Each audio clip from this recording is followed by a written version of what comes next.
What's going on, everybody? It's your buddy, it's your pal Spaz Phoenix, the YWC Reality Check, here with your Impact Sacrifice 2022 pay-per-view preview, or get hyped, or however you want to refer to it. Now, I'll be perfectly honest with you guys. I'm recording this on Thursday. I'm going to be doing 3 different previews tonight, so wish me luck. This is part 1. We're going to do Sacrifice, we're going to do Revolution, and then, yes, shoot me in the face if you must, I am going to do a preview for NXT's Roadblock as well, even though that's like 5 matches of a regular weekly show. Gotta say, after No Surrender, Impact is looking pretty interesting. The Honor No More stuff is obviously a lot of fun. The permeations of Bullet Club / Elite through 2 different companies that I'm watching right now are making things a lot of fun, exposing me to people that I'd never seen before. You guys know I've never really been a Bullet Club guy, but from what I'd heard of them and their impact, it's kind of surprising that the Ring of Honor guys are having more impact, pun intended, on the show than Bullet Club, because you've only really got 4 members of Bullet Club. You got Jay White, you got Chris Bay, and you got the Good Brothers as far as their presence in Impact. Obviously Tama Tonga, Tongaloa, and all the stuff that happened at the last show, but the way they were always explained to me is like, oh, think of the second coming of the NWO, and I'm like, it's 4 guys dropping by a different company. Now, at another time when I've got a co-host, if we finally get Jake back, please keep sending your well wishes to Jake, or if I get Guapo back on the show, we will have a much fuller discussion about AEW / Tony Khan buying Ring of Honor, because I never watched Ring of Honor, so I would not be the most vetted one to come up here and talk to you guys about the impact of that. Now, I know a lot of the guys that have come through there, come through AEW, come through Bullet Club, come through the Elite, come through NXT and Impact and WWE, have all come from Ring of Honor,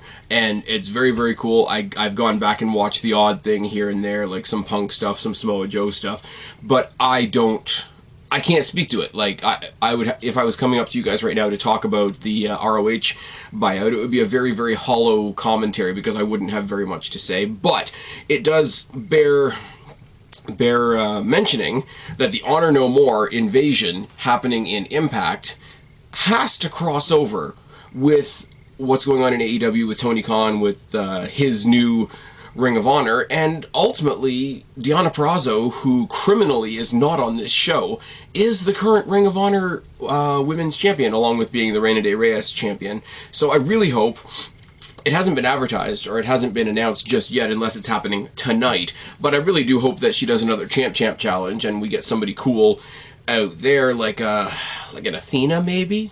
Not that I want her to lose either of her titles by any stretch of the imagination, but I think Deonna Purrazzo not being on the show is a loss. And speaking of Deonna Purrazzo, her King and Queen tag team partner Matthew Raywald has apparently been officially affixed to be the permanent commentary guy going forward for Impact as they get back out on the road, etc., because D'Lo Brown's doing more backstage stuff. I don't mind that in the slightest. Tom Hannafin and Matthew Raywald on commentary are great. When they do the Ring of Honor stuff, they have I'm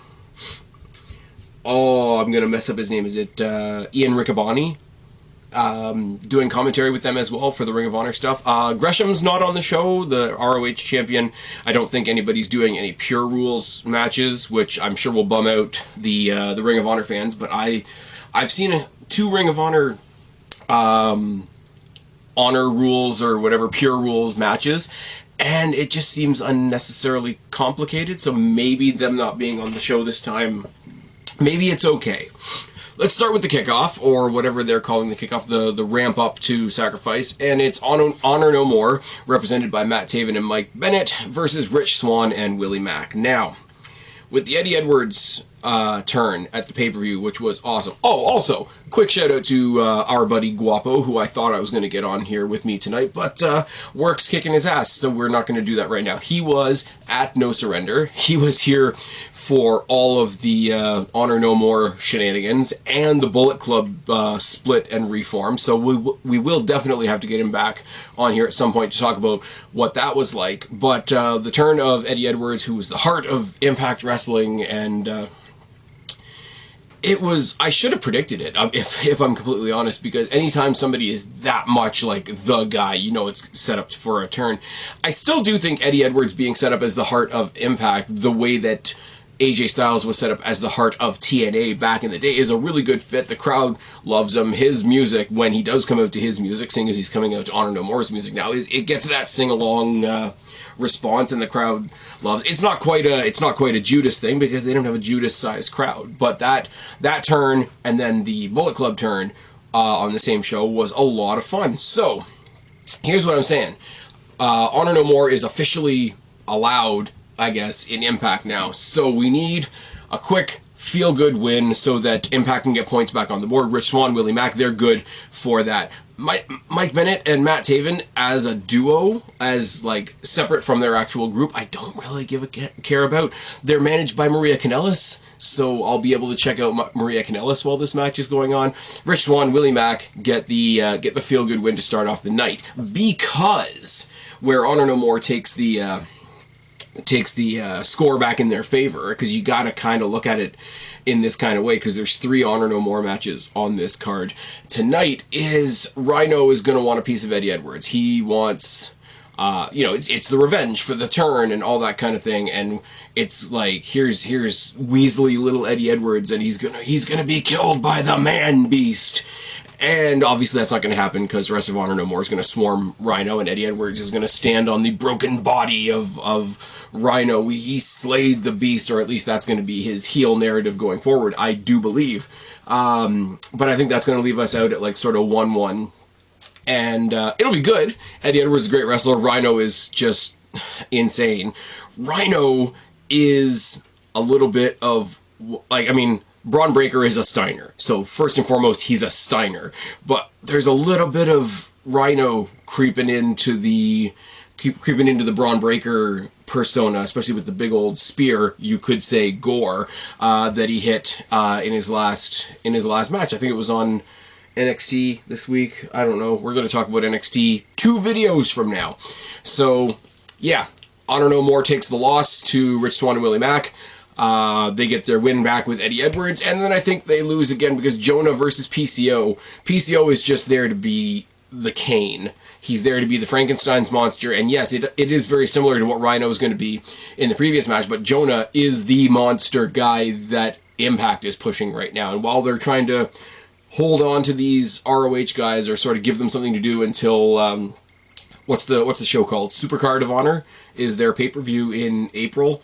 Until that, and until we see how this Tony Khan thing shakes out, like, the ROH guys live here, so they're going to get a good platform to do their thing on, but they're not going to do that at the expense of Jonah, because Jonah's really good. Jonah, even though he got like cut from NXT back when he was Bronson Reed, was really fucking fun, and it didn't exactly look out of place when one of his last matches was against Adam goddamn Cole. Look what Adam Cole was in NXT. Look what Adam Cole is now in AEW as well. Now you got Jonah face to face with him, and I'm here telling you right now that they didn't look out of place. So Jonah is going to take out PCO. I think PCO is going to sit there with his electrodes in and do, generic wrestler monster stuff. The guy's athletic as fuck. I shouldn't say generic, but he's going to be the monster. It's going to be the Godzilla versus Kong thing, is it not? So I think as far as the Honor No More portion of this card, you're going to see Impact edge it out 2-1 over those matches, but because one of them's on the kickoff, they'll probably play it off like, oh, we're all even. The Honor No More guys and the Impact guys are one apiece, because, use WWE logic, what happens on the kickoff doesn't count. And I actually missed the kickoff last time, which is a bit of a bummer. You know what I wish was on the kickoff? We're getting Mickie James versus Tasha Steelz again for reasons. And you guys know what I think of Mickie James at this point. Fantastic wrestler. She's made insane contributions to wrestling in her time, but I think she's feeling herself a bit too much now. She thinks she's recreating women's wrestling in her image, and she's just not. WWE was nice to her at the Rumble. That was cool to see. It was also cool to see an Impact champion represented on at the Rumble. It was nice to see that Impact title at the Rumble, is what I meant to say. Words are hard. This is only the first pod I'm doing tonight. It's gonna be fun. But I don't care about, I don't like Mickie James. I don't care about Tasha Steelz. And that's way worse. They had their match, and Chelsea Green has been involved. They had a contenders match, which is actually happening tonight, but I've read the spoilers, so I know that it's gonna be Tasha Steelz. Do Savannah and Chelsea Green get involved? I really don't care. They really shouldn't have taken this belt off Deonna Purrazzo, who's not even on the card tonight. She could be carrying 3 belts right now, which would be fucking awesome.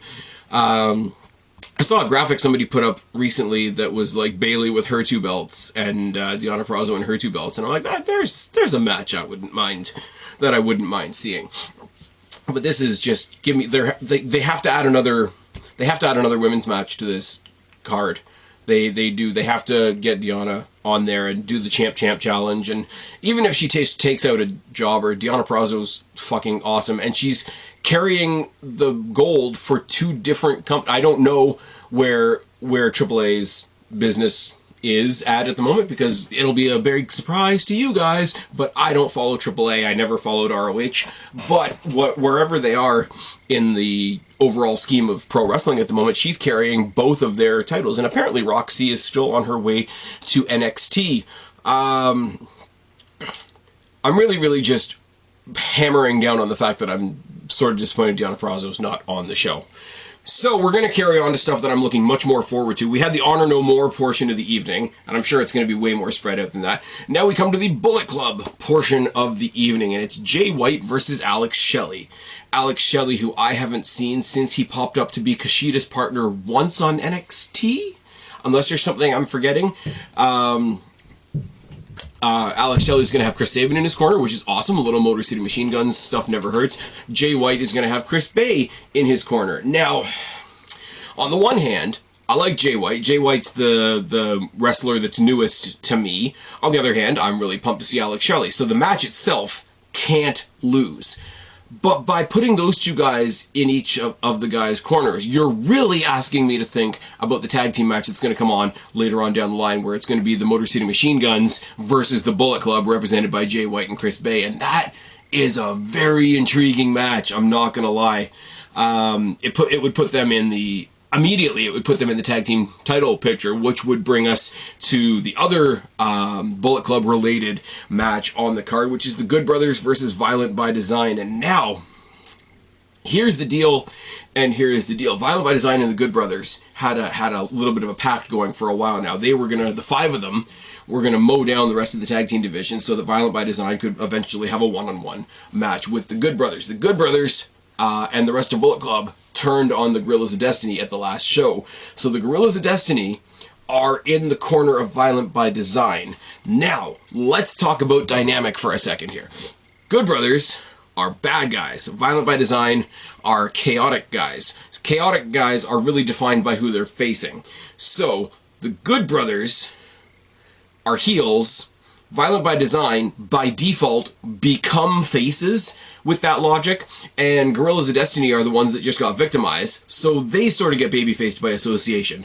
So we're going into a situation where, potentially, even though Jay White and Chris Bay are going to be in the Good Brothers corner, the baby faces, when this does become a schmoz, and I do think it will become a schmoz. I don't think they're putting the tag titles on Violent by Design, but I don't think the Good Brothers are going to successfully defend either. When this does become a schmoz, the baby faces are the ones with the 5-on-4 advantage. That's not ideal.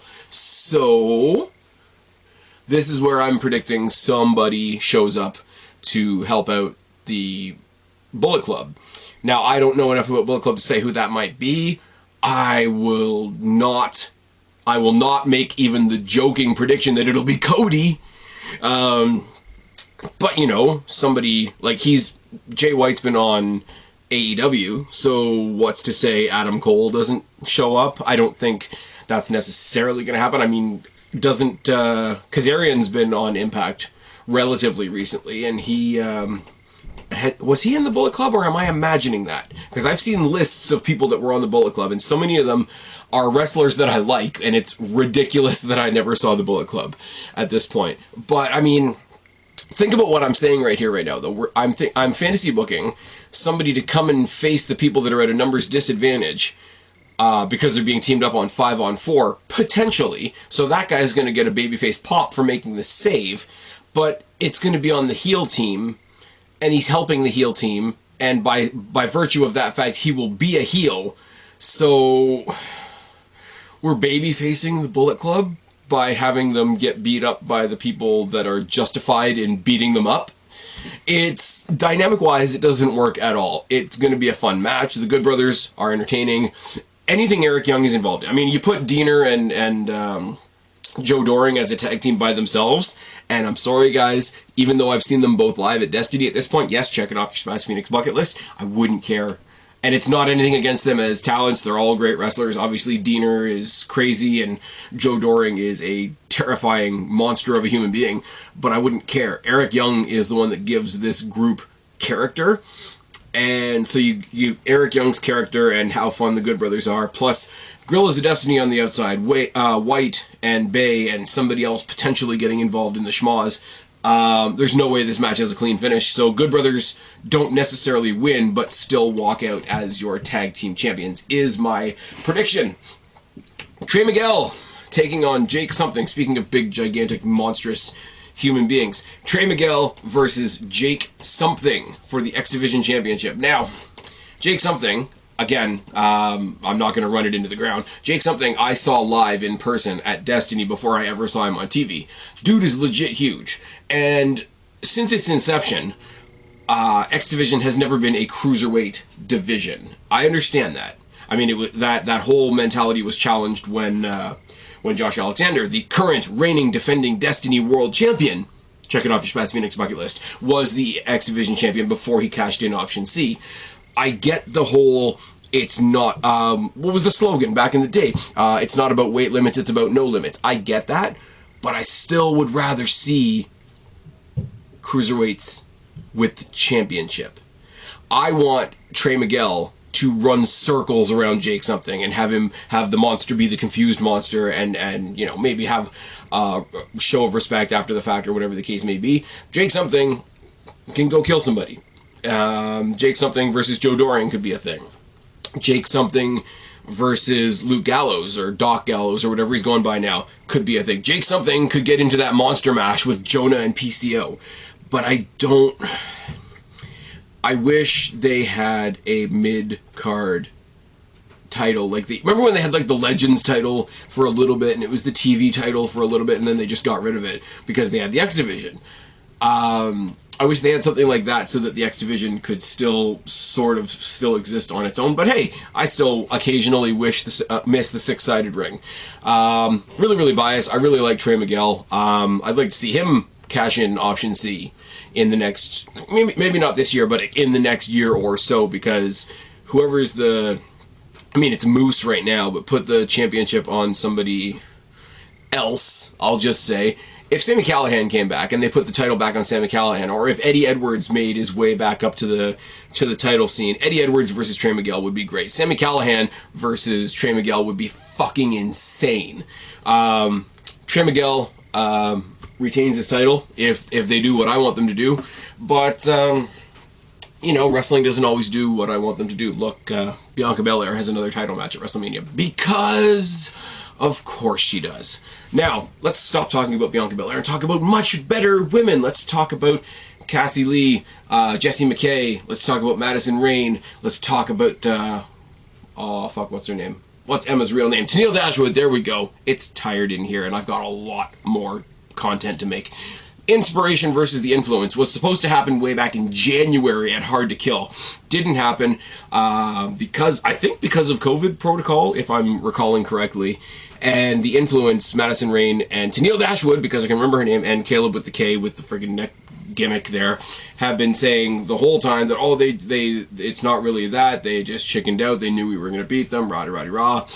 I love this feud because it's so petty on both sides. You've got the really childish, really immature baby faces and the really childish, really immature heels with the dorky manager who's stuck in the middle. He's this dorky guy caught between four hot as fuck women. Let's be real for a second.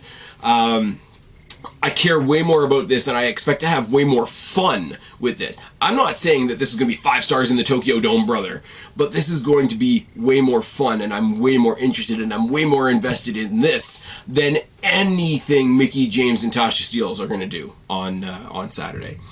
I do think the Influence pick up the belts because Inspiration came in, you know, hot off of their releases from WWE, and that was a big thing, and they picked up the titles because of course they did, and Decay are still going to be waiting in the background, so if they lose the titles to the Influence, and the Influence has to turn around and drop those titles back to Decay, oh, you know your buddy, your pal Spaz Phoenix, the YWC reality check, is going to be a happy guy. It'll be good. It'll be really, really good. I think it's going to be a lot of fun. I think character-wise, this match is going to be the best thing you see on this show. Wrestling-wise, I'm not overselling it based on that, but yeah, love the Inspiration, love the fact that they're finding their feet in Impact, but Influence, take it. That's my prediction. Probably wrong. Let me know down in the box below. Actually, you know what? For the hell of it, all the matches I've just talked about, let me know what you think down in the box below. Moose versus Heath. This is happening, isn't it?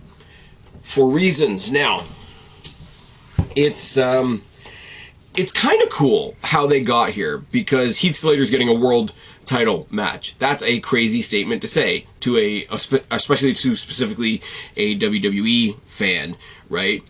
But it makes just enough sense to work for Heath to be somebody that Moose can just mow through really quickly. For anybody that's not knowing, for anybody that thinks I'm going to fill them in on the story, I'll try my best. Basically, the whole piss-off is when Honor No More and Eddie Edwards turned on Impact so that Honor No More their invasion can continue type thing. Moose basically said he didn't care. You know, welcome to the building. As long as you don't get in my way, I don't give a shit type thing.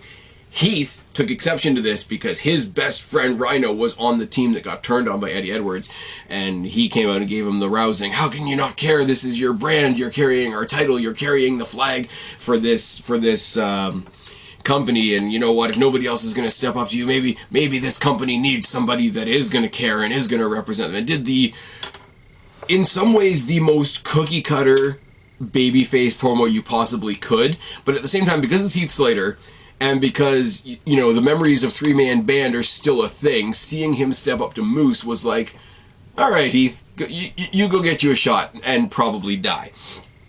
Now, what's terrifying is that I also read that Moose is wrestling injured, which is not great, and it's not great especially if you're a champion, because either they have to take their champion off of the show, and you just don't have a champion for a while. You get like an unintentional Brock Lesnar situation, or you decide that your new world champion is Heath Slater. I don't see it. I'd be happy for the guy, because God knows he's put himself through enough comedy and enough shtick, and he's jobbed to literally... Remember Raw 1000, when he just came out and got his ass kicked by all the legends, and then he got pinned by Lita? We talked about ginger on ginger violence and how it has to stop. I'm not here predicting that Heath is going to be the new Impact World Champion. I am saying I wouldn't mind. And that's where I'm going to leave it. So, yeah, it's a pretty self-explanatory card. It's a nice card on paper. I should actually say as well, because this links so much with Destiny, because I got back into Impact by watching Destiny, I will be going to a Destiny show at the end of March. The first 2 matches that have been announced are Josh Alexander versus John Morrison, and for the Destiny title, and our own hometown girl Alexia Nicole is taking on Taya Valkyrie, so that's going to be amazing. As well, there's going to be a hair versus mask match. Aiden Prince is going to be there, Channing Decker's going to be there. So if you're within the sound of my voice and you're in the Greater Toronto area, check out Destiny. I think the show's called Haywire. It's the Saturday of the weekend before WrestleMania, and that the very next day, the Sunday of the week before WrestleMania, I'll be going to the Road to WrestleMania tour that I was supposed to go to back in December, and then COVID was a thing. So, yeah, This is going to be a fun card. I'm going to run down the matches one more time. I think Rich Swann and Willie Mack are going to beat Honor No More. I think Eddie Edwards is going to beat Rhino with Shenanigans. Jonah is going to defeat PCO. Tasha Steeles and Mickey James are going to have a match that I don't care about. Jay White and Alex Shelley I almost want to predict it's going to happen on the night. It's going to become a tag match, if not at the pay-per-view, sometime later, including Chris Sabin and Chris Bay, which is fine and wonderful. Good Brothers are going to walk out with their titles, but I don't think there's going to be a definitive end to that match. Trey Miguel better successfully defend his X Division Championship. The Influence are going to pick up the tag team champions off of the Inspiration, and I'm going with the wild card, Heath, to become your new world champion. God help me, I've got 2 more of these to record tonight. I've been Spaz, your YWC Reality Check. Subscribe up there, talk down there, start a conversation. Keep all these conversations going. Don't be a stranger. I'll talk to each and every last one of you later. But for right now, I am tagging out. Bye, guys.